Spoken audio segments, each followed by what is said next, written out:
Hello, ladies and gentlemen. I am Mark Isaac Potter. Let me make a note for myself here. Um, by the way, welcome to Mark Isaac Potter Presents. Today, I'm going to do a food review of a dish called Moroccan chicken. A dear friend of mine who is, I would say, a chef, probably not licensed, but she's extraordinary at making food, brought over this delightful meal. Very elegant, very sublime.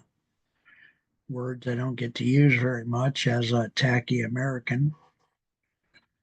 Um, it's just very delicious. I'm going to be eating it right in front of you here right now.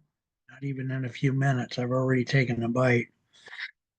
Very delicious. The flavors are just extraordinary. She told me over the phone that there were like 10 different spices. And I said, well, seems like if you put 10 spices in something and start arguing with each other, but not in this case. It's very delicious. I'm going to write down the time of day, Pacific time that we're taping.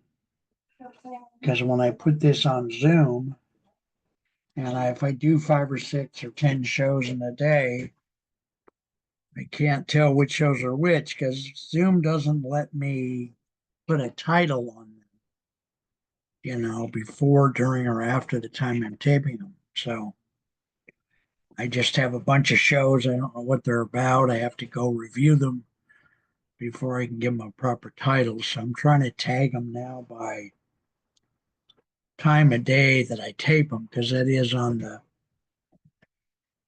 the screen when I see the icon of the show. Anyway, this is the chicken, Moroccan chicken. Just amazing. Just absolutely quite remarkable.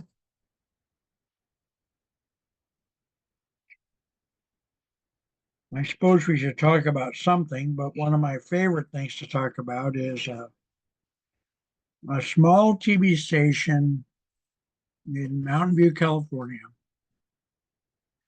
called KMVT, KMVT, MV like Mountain View because it's in Mountain View. Their website is kmvt15.org. And surprisingly, there is another KMVT in the United States. You're not supposed to, no two stations are supposed to have the same call letters, but these two do. The other one's in Utah or someplace like that, someplace up north. Um,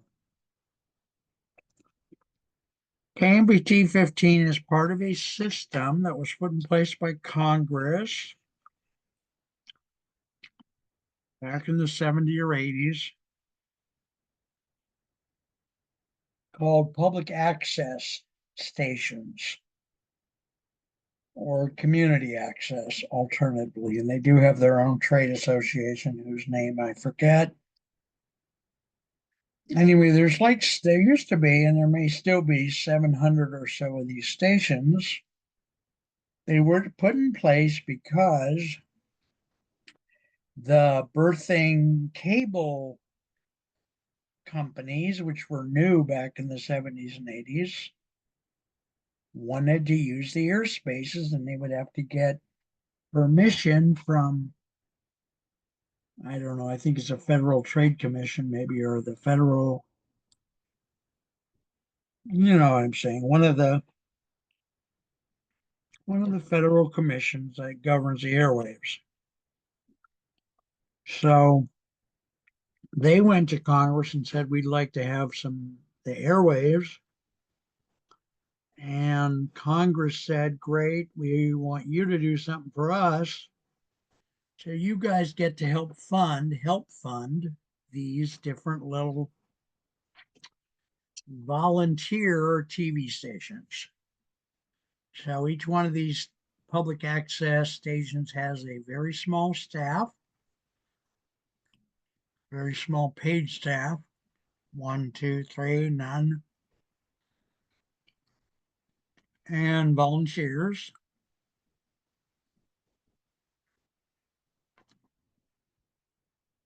I started at KMVT 15 back in 2001 and just absolutely loved it from day one. Um, First year or two, I came in 5 days a week and just couldn't get enough. And first year I was there, I was volunteer of the year. I just came in with it's one of the few times I came in with the best attitude is just whatever needs to be done around here, I can do it. I'll do it.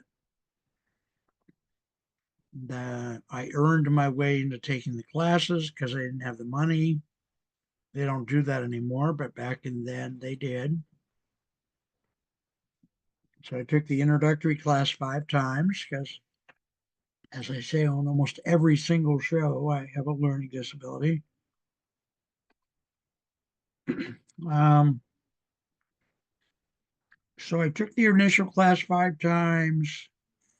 I was asked to teach a portion of the class because it typically has 3 or 4 teachers, one for each section.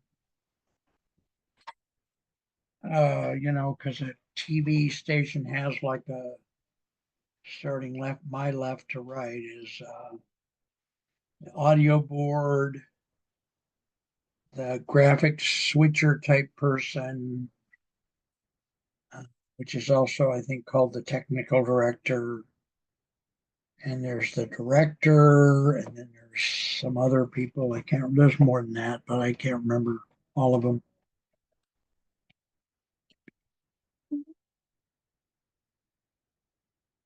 After COVID hit, things changed dramatically,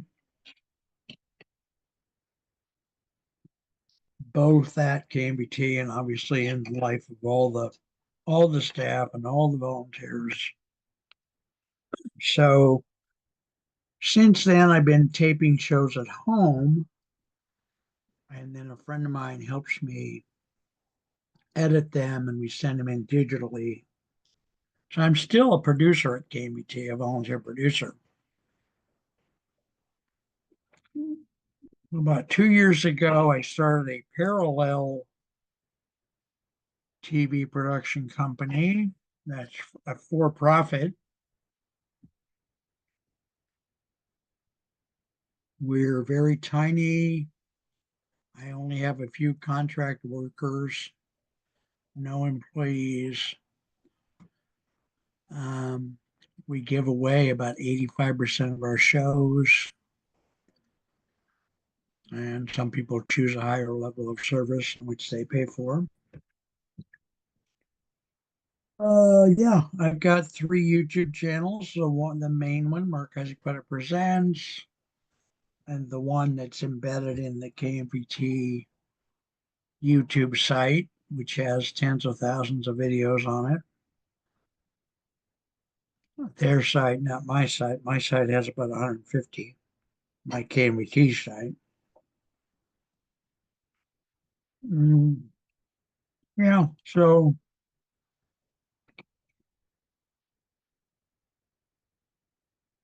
when I started back in 2001, being any kind of a TV producer was a big deal. Nowadays, of course, everybody has an iPhone and everybody's producing content like crazy. But I still honestly think there's a place to learn about a TV studio. And these public access stations do teach people how to do that, how to produce television, how to do the other jobs in a TV studio, like the audio board, technical director, floor manager, camera person, They do teach that. Not very many people leap to a paid position, but it is a way to learn it in case you do want to do that. So, yeah. Anyway, I just want to thank KMBT 15 publicly for all the help they've given me, and